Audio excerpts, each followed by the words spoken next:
ॐ अज्ञानतिमिरान्धस्य ज्ञानाञ्जनशलाकया चक्षुरुन्मीलितं येन तस्मै श्रीगुरवे नमः। श्रीचैतन्यमनोभीष्टं स्थापितं येन भूतले स्वयं रूपः कदा मह्यं ददाति स्वपदान्तिकं। वन्देऽहं श्रीगुरो श्रीयुतपदकमलं श्रीगुरून् वैष्णवांश्च श्रीरूपं सागरजातं सहगण रघुनाथान्वितं तं सजीवं साद्वैतं सावधूतं परिजन सहितं श्रीकृष्ण चैतन्यदेवं श्रीराधाकृष्णपादान् सहगण ललिता श्रीविशाखान्वितांश्च। हे कृष्ण करुणा सिंधु दीनबंधु जगतपते गोपेश गोपिकाकांत राधाकांत नमस्ते।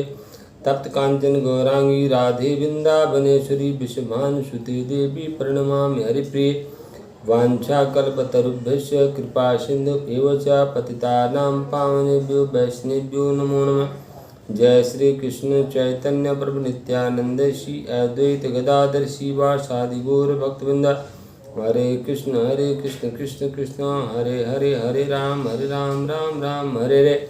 नमः विष्णुपादाय कृष्ण प्रेष्ठाय भूतले श्रीमते भक्ति वेदांत स्वामी नामने। नमस्ते सारस्वती देवी गौरवाणी प्रचारणे निर्विशेष शून्यवादी पाश्चात्य देशताणे।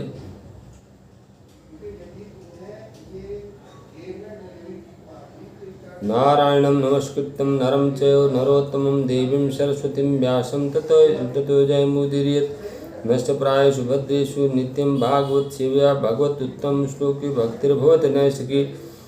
कृष्णाय वासुदेवाय देवकी नंदनाय च नंदगोपकुमाराय गोविंदाय नमो नमः। यत्र योगेश्वरः कृष्ण यत्र पार्थो धनुर्धरः तत्र शिवयोर्भूतिर्धुवानीतिर्मतिर्मम। हरि ओम।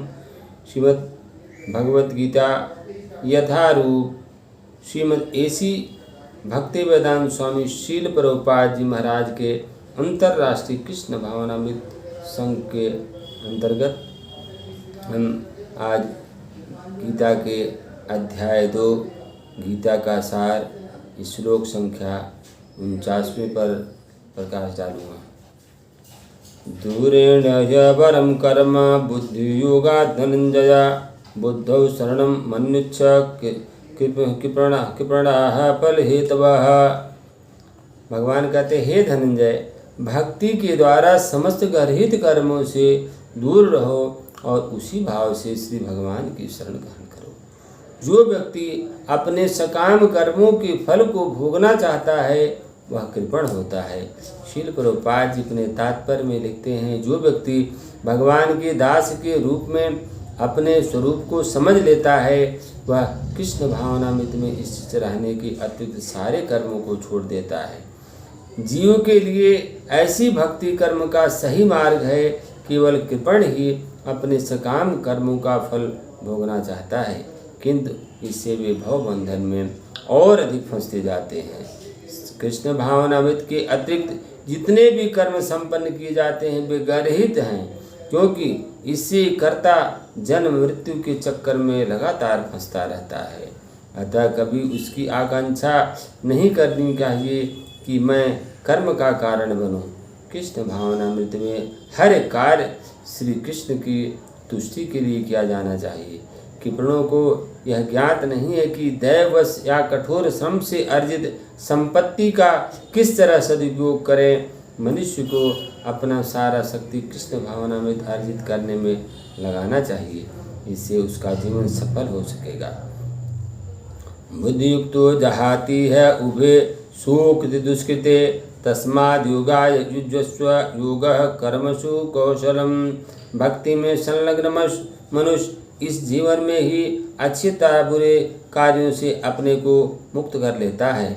अतः योग के लिए प्रयत्न करो, क्योंकि सारा कार्य कौशल यही है। शील प्रभुपाद जी ने तात्पर्य में लिखते हैं, जीवात्मा अनादि काल से अपने अच्छे बुरे कर्मों के फलों को संचित करता रहा, फलतः वह निरंतर अपने स्वरूप से अनभिज्ञ बना रहा। इस अज्ञान को भगवद गीता के उपदेश से दूर किया जा सकता है। यह हमें पूर्ण रूप में भगवान श्री कृष्ण की शरण में जाने तथा जन्म जन्मांतर कर्म फल की श्रृंखला का शिकार बनने से मुक्त होने का उपदेश देता है। अतः अर्जुन को कृष्ण भावनामृत में कार्य करने के लिए कहा गया है। कर्मजं बुद्धियुक्ता हि फलं त्यक्त्वा मनीषिणः जन्मबन्ध विनिर्मुक्ताः पदं गच्छन्त्यनामयम्। इस तरह भगवत भक्ति में लगे रहकर बड़े बड़े ऋषि मुनि अथवा भक्तगण अपने आप को इस भौतिक संसार में कर्म के फलों से मुक्त कर लेते हैं। इस प्रकार वे जन्म मृत्यु के चक्कर से छूट जाते हैं और श्री भगवान के पास जाकर उस अवस्था को प्राप्त करते हैं जो समस्त दुखों से परे है। समासिता ये पल्लव वप्लवम महत्पदम पुण्यसो मुरारेह भवाम्बुधिर वत्सपदम परम पदम पदम पदम पदम यद विपदाम न तेषाम। प्रभुपाद जी अपने तात्पर्य में लिखते हैं, जिसने उन श्री भगवान के चरण रूपी नाव को ग्रहण कर लिया, जो दृश्य जगत के आश्रय हैं और मुकुंद नाम से विख्यात हैं, अर्थात मुक्ति के दाता हैं, उसके लिए यह भवसागर गोखुर के समाये जल के समान है। उसका लक्ष्य परम पद है, अर्थात वह स्थान जहाँ भौतिक कष्ट नहीं है या वैकुंठ है, वह स्थान नहीं जहाँ पद पद पर संकट हो। अज्ञानवश मनुष्य यह नहीं समझ पाता कि भौतिक जगत ऐसा दुखमय स्थान है जहाँ पद पद पर संकट है। केवल अज्ञानवश अल्पज्ञानी पुरुष यह सोच कर कि कर्मों से वे सुखी रह सकेंगे, सकाम कर्म करते हुए स्थिति को सहन करते हैं। उन्हें यह ज्ञात नहीं है कि इस संसार में कहीं भी कोई भी शरीर दुखों से रहित नहीं है। संसार में सर्वत्र जीवन के दुख, जन्म मृत्यु जरा व्याधि विद्यमान है, किंतु जो अपने वास्तविक स्वरूप को समझ लेता है और इस प्रकार से भगवान की स्थिति को समझ लेता है, वही श्री भगवान की प्रेमा भक्ति में लगता है।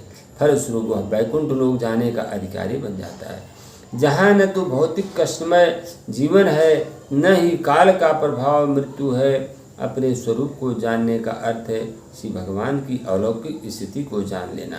जो भ्रमवश यह सोचता है कि जीव की स्थिति तथा भगवान की स्थिति एक समान है, उसे समझो वह अंधकार में गिर रहा है, स्वयं भगवत भक्ति करने में असमर्थ हैं और अपने आप को प्रभु मान लेते हैं। इस तरह जन्म मृत्यु की पुनरावृत्ति का पथ चुन लेते हैं, किंतु जो यह समझते हैं कि इसकी स्थिति सेवक की है, अपने को भगवान की सेवा में लगा देता है, वह तुरंत वैकुंठ जाने का अधिकारी बन जाता है। यदा ते मोह कलिलम बुद्धिर्व्यतीत रश्यति तदा गंतांसि निर्वेदम श्रोतव्य श्रुतस्य च। जब तुम्हारी बुद्धि मोह रूपी सघन वन को पार कर जाएगी तो तुम सुने हुए तथा सुनने योग सबके प्रति अनमनस्क हो जाओगे। प्रभुपाद जी अपने तात्पर्य में लिखते हैं, जिन्हें भगवत भक्ति के कारण वैदिक कर्मकांड से विरक्ति हो गई, जब मनुष्य कृष्ण को तथा उनके साथ अपने संबंध को वास्तविक रूप में समझ लेता है, तो वह सकाम कर्मों के अनुष्ठानों के प्रति पूर्णतया अन्यमनस्क हो जाता है, भले ही वह अनुभवी ब्राह्मण क्यों न हो।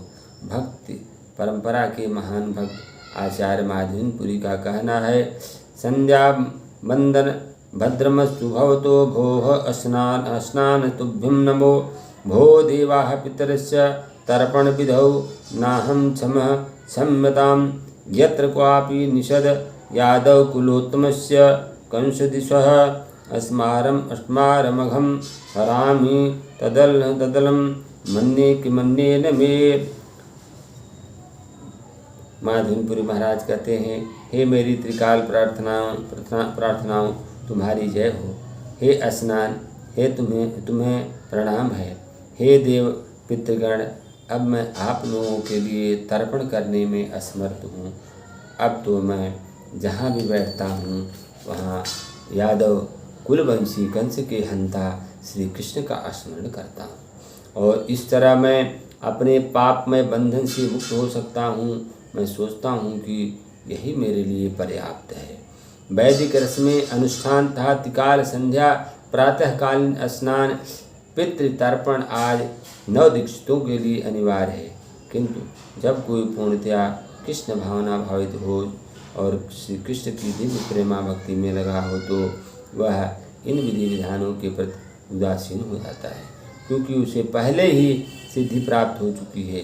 यदि कोई परमेश्वर श्री कृष्ण की सेवा करके ज्ञान को प्राप्त होता है तो उसे शास्त्र में वर्णित विभिन्न प्रकार की तपस्याएं यज्ञ करने की कोई आवश्यकता नहीं है। इसी प्रकार जो यह नहीं समझता कि वेदों का उद्देश्य श्री कृष्ण तक पहुंचना है और अपने आप को अनुष्ठान आदि में व्यस्त रखता है, वह केवल अपना समय नष्ट करता है। श्रुति विप्रतिपन्ना ते यदा अस्थास्यति निश्चला समाधावचला बुद्धिसदा योगम वापसि। जब तुम्हारा मन वेदों की अलंकारमयी भाषा से विचलित न हो और वह आत्म साक्षात्कार का समाधि में स्थिर हो जाए, तब तुम्हें दिव्य चेतना प्राप्त हो जाएगी। मनुष्य श्री कृष्ण का शाश्वत दास है। उसका एकमात्र कर्तव्य कृष्ण भावनामृत में अपने सारे कर्म करना। कृष्ण भावना भावित व्यक्ति या श्री भगवान के एकनिष्ठ भक्त को न तो वेदों की अलंकारमयी वाणी से विचलित होना चाहिए, न ही स्वर्ग जाने के उद्देश्य से सकाम कर्म में प्रवृत्त होना चाहिए। कृष्ण भावनामृत में मनुष्य श्री कृष्ण के सन्निधि में रहता है और श्री कृष्ण से प्राप्त सारे आदेश उस दिव्य अवस्था में समझे जा सकते हैं। ऐसे कार्यों का परिणाम स्वरूप निश्चयात्मक ज्ञान की प्राप्ति निश्चित है। उसे श्री कृष्ण उनके प्रतिनिधि गुरु की आज्ञाओं का पालन मात्र करना होता है। अर्जुनवाच स्थित प्रज्ञस्य का भाषा समाधि अस्य केशव इस सिद्धि किं प्रभाषेत किमासीत ब्रजेत किम। अर्जुन का, हे भगवान कृष्ण, आध्यात्म में लीन चेतना वाले व्यक्ति स्थित प्रज्ञ के क्या लक्षण है, वह कैसे बोलता है तथा उसकी भाषा क्या है, वह किस तरह बैठता और चलता है। प्रभुपाद जी अपने तात्पर्य में लिखते हैं, यथा उसका बोलना, चलना, सोचना, इस प्रकार धनी पुरुष के कुछ लक्षण होते हैं जिनसे वह धनवान जाना जाता है। जिस तरह रोगी अपने रोग के लक्षणों के रुग्ण जाना जाता है या विद्वान अपने गुणों से विद्वान जाना जाता है, उसी तरह श्री कृष्ण की दिव्य चेतना से युक्त व्यक्ति अपने विशिष्ट लक्षणों से जाना जाता है। इन लक्षणों को भगवद गीता से जाना जा सकता है, किंतु सबसे महत्वपूर्ण बात है कृष्ण भावना भावित व्यक्ति किस तरह बोलता है, क्योंकि वाणी ही किसी मनुष्य का सबसे महत्वपूर्ण गुण है। कहा जाता है कि मूर्ख का पता तब तक नहीं चल लगता जब तक वह बोलता नहीं। एक बने ठहरे मूर्ख को तब तक नहीं पहचाना जा सकता जब तक वह बोले नहीं, किंतु बोलते ही उसका यथार्थ रूप प्रकट हो जाता है। कृष्ण भावना भावित व्यक्ति का सर्व प्रमुख लक्षण यह है कि वह केवल श्री कृष्ण तथा उन्हीं से संबंध विषयों के बारे में बोलता है, फिर तो अन्य लक्षण स्वतः प्रकट हो जाते हैं। श्री भगवान वाच प्रजहाति यदा कामान् सर्वान् पार्थ मनोगतान् आत्मन्येवात्मना तुष्ट स्थित प्रज्ञ अस्तदोच्यते।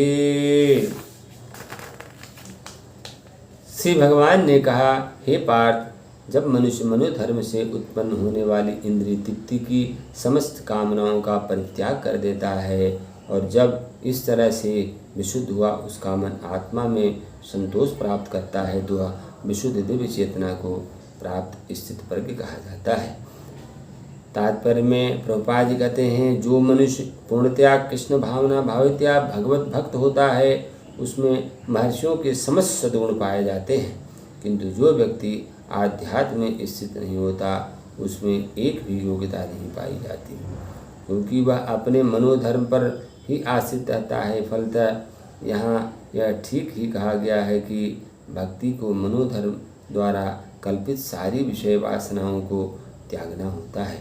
कृत्रिम साधन से इनको रोक पाना संभव नहीं है, किंतु यदि कोई कृष्ण भावनामृत में लगा हो तो सारी विषय वासनाएं स्वतः बिना किसी प्रयास के दब जाती हैं। अतः मनुष्य को बिना किसी झिझक के कृष्ण भावनामृत में लगना होगा, क्योंकि यह भक्ति उसे दिव्य चेतना प्राप्त करने में सहायक होती है। अत्यधिक उन्नत जीवात्मा अपने आप को परमेश्वर का शाश्वत दास मानकर आत्मतुष्ट रहता है। ऐसे आध्यात्मिक पुरुष के पास भौतिकता से उत्पन्न एक भी विषय वासना फटक कर नहीं आती। वह अपने को निरंतर श्री भगवान का सेवक मानते हुए सहज रूप में सदैव प्रसन्न रहता है। शील प्रभुपाद जी महाराज की जय।